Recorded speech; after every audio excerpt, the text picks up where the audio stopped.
Good evening all my friend and students. आज हम टेंसों का जो हमारा टेंस चल रहा है प्रेजेंट, हम उसका फोर्थ भाग लेके चलेंगे, यानी फोर्थ पार्ट। कल हमने क्या पढ़ा था? कंटिन्यू का सिंपल पढ़ा था। क्या पढ़ा था? सिंपल को हम क्या बोलते हैं? Positive, general, affirmative, absolutive. ठीक है, 4 महीना वो जाना जाता है। आज हम उसी को क्या पढ़ाएंगे? प्रेजेंट का, प्रेजेंट टेंस का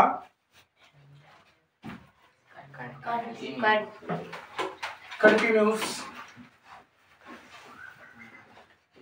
नेगेटिव सेंटेंस पढ़ेंगे। ठीक है, इसी को हम बोलते हैं नॉट या नहीं, नो। ठीक है, जैसे बात होती है ना पॉजिटिव और नेगेटिव, दो तरह की बात होती है। रिपोर्ट चेक करा जाते, मेडिकल जाते हैं अपन, कभी भी बीमार होगा क्या मलेरिया चेक करा लो या सोनोग्राफी करा लो, कुछ भी। अगर उसमें नेगेटिव आ गया तो क्या रहा, बच गए, यही होता है ना। और पॉजिटिव आ गया तो बीमारी निश्चित ही रहेगी, होती है नहीं होती। तो ऐसे अगर नेगेटिव, मतलब वो मेडिकल लाइन में है, नेगेटिव अच्छी बात है, और वैसे अगर और चीजों में चले जाए नेगेटिव तो क्या होता है? नुकसानदायक है। तो हमने कल इसका क्या देखा था? सिंपल देखा था। सिंपल में क्या बात हो रही थी? मैंने कल एक एग्जाम्पल लिया था, एस पुस्तक लिख रहा है, ये था, ये सिंपल बात थी। इसमें क्या हो रहा है? यस पुस्तक लिख रहा है, मतलब कोई भी बात कंटिन्यू में चल रही थी। तो इसी को हम नेगेटिव लेके जाएंगे, और इसका एक शब्द और लिखा था मैंने, वो क्या था अपना? हा था।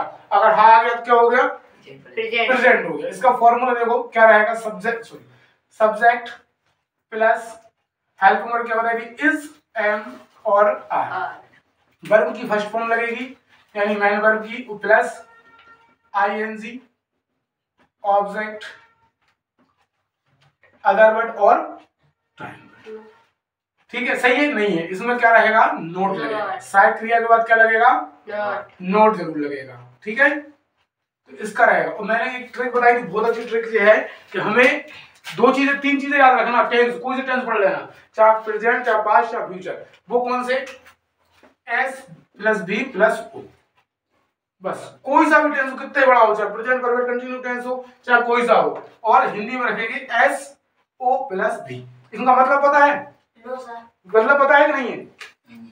इसको सब्जेक्ट बोलेंगे अंग्रेजी में, इसको वर्ब बोलेंगे, और इसको ऑब्जेक्ट बोलेंगे। और हिंदी में ये आपका कर्ता हो गया, ये आपकी क्रिया हो गई, क्रिया भाई कर्म हो गया, और ये क्रिया हो गई। तो हिंदी में क्या हो रहा है कि पहले कर्ता आ रहा है, फिर आपको क्या आ रहा है? कर्म आ रहा है, फिर आपकी क्रिया आ रही है। लेकिन अंग्रेजी में क्या आता है? पहले कर्ता आएगा, फिर आपकी क्रिया आएगी, फिर आपका कर्म आएगा।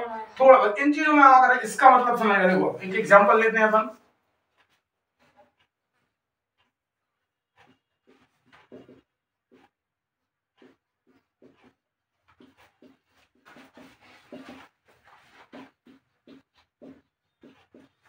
तो देखो पहले भी आपको टेंस पढ़ाए हैं। आपने क्या कहा मैंने कि अपन को केवल एक चीज देखना पहले हिंदी में, कि हिंदी में क्या आ रहा है? आखिरी में हा आ रहा है। तो हा से हमें क्या चीज पता चल जाती है? बिल्कुल सिंपली क्या चल जाती है कि सर ये प्रेजेंट टेंस की बात हो रही है। ठीक है, अगले एक शब्द पढ़ के अब हम उसके बाद में चले। जैसे कि मैंने कल बताया था कि इस टेंस की हिंदी के वाक्यों में क्या आएगा? रहा है, रही है, रहे हैं, इत्यादि शब्द आएंगे। ठीक है, अब वही कंडीशन है, हाथ से पता चल गया कौन सा टेंस है? प्रेजेंट है। ठीक है, लेकिन हम उसके जस्ट बाद देखा क्या है? रहा है, रही। तो मतलब इससे एक बात फिर चले, कोई भी कार्य क्या है? अबे हाल, अभी मतलब प्रेजेंट, मतलब वर्तमान में कोई भी काम क्या हो रहा है? चल रहा है। ठीक है, इस चीज से हमें ये पता चल रहा है।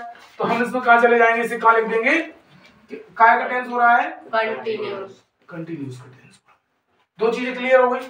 ठीक है, अब हमने पूरा सेंटेंस पढ़ा है, पढ़ना ही नहीं है, लेकिन हमें क्या मिल गया यहाँ पर? लगा हुआ नहीं। तो इससे क्या पता चल गया कि सर ये तो हो सकता है नेगेटिव, हो नहीं सकता ये नेगेटिव सेंटेंस है। तो आखिरी की हमें इतने से पता चल गया प्रेजेंट कंटिन्यू टेंस का कौन सा है? नेगेटिव है। जब हम बनाएंगे यानी कर्ता, एक्शन कौन कर रहा है इसमें? सोना एक्शन कर रहा है। मैंने कल बताया थे इज, एम, आर, इसका यूज कहाँ होगा? सिंगुलर नाउन के साथ।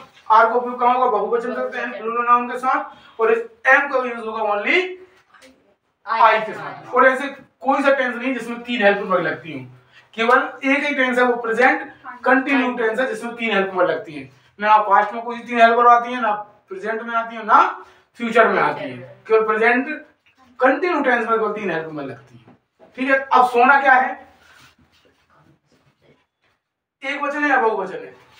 एक वचन है, इसके साथ क्या लगाएंगे? इज और फिर नॉट लगेंगे। तो वही मैं कह रहा था, समझना आप। जो हिंदी में सेंटेंस लिखा है मुझे ठीक है, जो अंग्रेजी का बना रहे हैं। अब इसके बाद क्या है, हमें लिखना क्या है? लिखने को क्या बोलते हैं?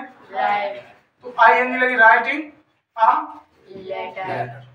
ठीक है, अब देखो थोड़ा इस चीज को समझने, मैंने अभी लिखा था ना S plus V plus O और S plus O plus V। वही मैं बता रहा हूँ आपके पता। देखो ये इंग्लिश का है तो इंग्लिश में आ गया आपका पहला आ गया, दूसरे आपके आ गया, कर्म पहुंच गया। अब हिंदी में देखो, पहला आपका क्या है? है कि नहीं? और ये देखो जी क्या है आपका?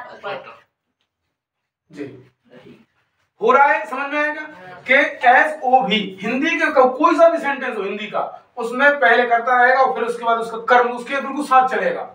वो कर्म साथ चलेगा तो कर्म इंग्लिश वाले सेंटेंस में कहां आएगा? सबसे लास्ट में आएगा। समझ में आ रहा है? लिखना नहीं है, अगर लिखना हो तो लिख लेना, ना लिखना नहीं है आपको। तो ये चीज तीनों चीजों में मतलब रखना है। अब देखो यही सेंटेंस को एक और आपको सरल ट्रिक, ये तो सरल है, सोना पत्र लिखती है, ठीक है, आपको पता है। और इससे बड़ा आ गया फिर क्या करेंगे? इससे बड़ा आ गया, मान के चलो ये लो, राम हाथ में कलम, हाथ में कलम से पत्र लिख रहा, पत्र नहीं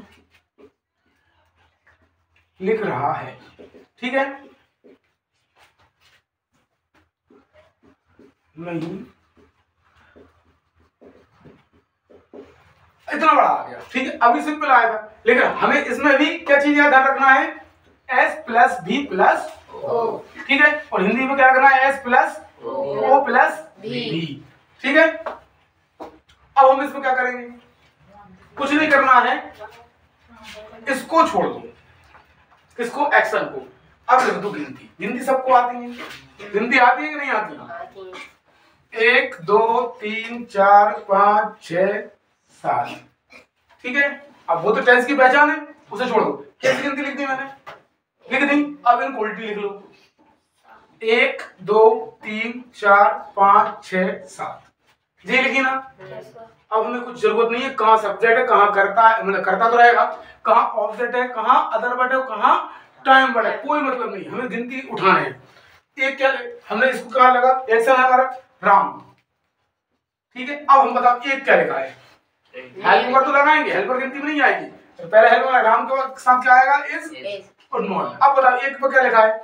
लिखना, तो राइट आ गया, यानी ING लगा लेंगे तो क्या हो गया? राइटिंग। अब 2 पे क्या आ गया?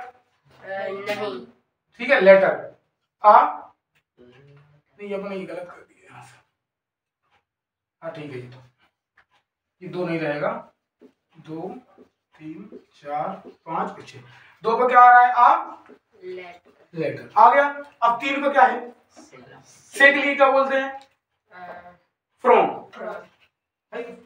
फ्रॉम। कमल के लिए क्या बोल रहे हैं अपन? पेन। पेन है। चौथे पे 5 पे क्या है? मे के लिए क्या बोलते हैं? इन। और छठे पे क्या बोलते हैं? In hand. मैंने आपसे कुछ कहा कि आप करता देखो, कर्म देखो, कहां लिखा है? देखा क्या? क्या लिखा मैंने? गिनती। समझ में आई कि नहीं है कोई चीज? कितना ही बड़ा सेंटेंस हो, इससे बड़ा सेंटेंस लिखेंगे, अपन को पकड़ना क्या है?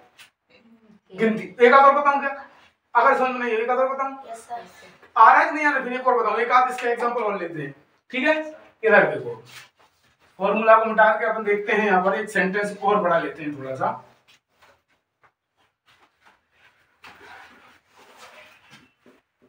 छात्र कक्षा में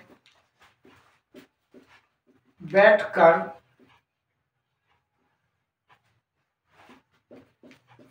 परीक्षा दे रहे हैं, सॉरी परीक्षा नहीं दे रहे हैं ना, परीक्षा, छात्र कक्षा में बैठकर अंग्रेजी की परीक्षा नहीं दे रहे हैं, ठीक है। अब देखो इतना बड़ा सेंटेंस है। अब इसमें प्रॉब्लम क्या होती है हमें बनाने में? सबसे बड़ी चीज सर, टॉपिक तो वही है हमारा, समझने का क्या है? S plus V plus O, इन चीजों को पकड़ना है। और इंग्लिश हिंदी में क्या पकड़ना है? S plus O plus B, इनको पकड़ना है। तो हमने S तो पकड़ लिया, ठीक है, क्या लिख दिया? छात्र को क्या बोल रहे हैं? स्टूडेंट, ठीक है, स्टूडेंट। छात्र बहुत छात्र के एक छात्र है, बहुत है, तो इसमें स्टूडेंट्स तो क्या लग जाएगा? R, not. अब देखो ये चीज क्लियर हो गई, अपन ने S पकड़ ली, अब हमको भी हमें कुछ नहीं पकड़ना, अब हम जाएंगे पीछे, ठीक है। एक नहीं तो हो ही गया अपना, 2 3 4 5 6 7, गिनती लिखनी 7 तक। अब एक पे क्या लिखा है? देने को क्या बोलते हैं? गिव में आईएनजी लगा दी, क्या दे रहा है? परीक्षा। हाँ, द एग्जाम। फिर क्या है? की के लिए क्या बोलते हैं? ऑफ। क्या है? ऑन इंग्लिश बोलेंगे, सॉरी, ऑन इंग्लिश। फिर क्या है आपका? बैठ कर, सिट डाउन। सिट डाउन बोलेंगे कि सेट डाउन? Sit down. अब क्या बचा? इन CLA क्लास। बन गया? बना कि नहीं बना? हमें इतना मंत्र नहीं पढ़ना, ये सबसे इजी ट्रिक है टेंस बनाने की। ऐसा नहीं है कि आप अंग्रेजी हिंदी के हिंदी का क्या बनाएगा गिनती, अंग्रेजी को भी कर सकते हैं भाई, अंग्रेजी की हिंदी भी बना सकते हैं ना, पकड़। लेकिन माइंड में रखना पड़ेगी केवल ये चीज कि हिंदी का फॉर्मूला क्या रहेगा, मतलब एक shortly S plus B plus O जी का अंग्रेजी का, और हिंदी का क्या रहेगा? S प्लस O जी। अगर आपने माइंड में पकड़ ली कि हिंदी का आएगा तो हिंदी में पहले क्या आएगा? करता तो दोनों में ही रहेगा सेम, ध्यान रखना, लेकिन चेंज क्या हो रहा है दोनों का? कर्म चेंज हो रहा है। इंग्लिश में कर्म लास्ट में पहुंच रहा है, हिंदी में पहले आया। उसको फिर क्रिया लेके आएगा, एक्शन करने वाला नहीं आएगा। तो ये अब आया समझ में? नहीं आया कि कोई बड़ा सेंटेंस हो, हमें उसमें कंफ्यूजन नहीं होना है। दे दो सर, हम तो बना देंगे, केवल उनकी हमें क्या पता होना चाहिए? इसकी मीनिंग पता होना चाहिए। अगर आपको मीनिंग पता है तो आप बना सकते, मीनिंग पता नहीं है तो आप कोई सेंटेंस बना ही नहीं सकते, ठीक है। डाउट हो तो हमें पूछ लो, कोई डाउट हो कि नहीं सर अभी समझ में नहीं आ रहा, कोई डाउट हो? नहीं है डाउट, ठीक है। तो मिलते हैं tomorrow with class evening time. Good bye, जय हिंद, जय भारत।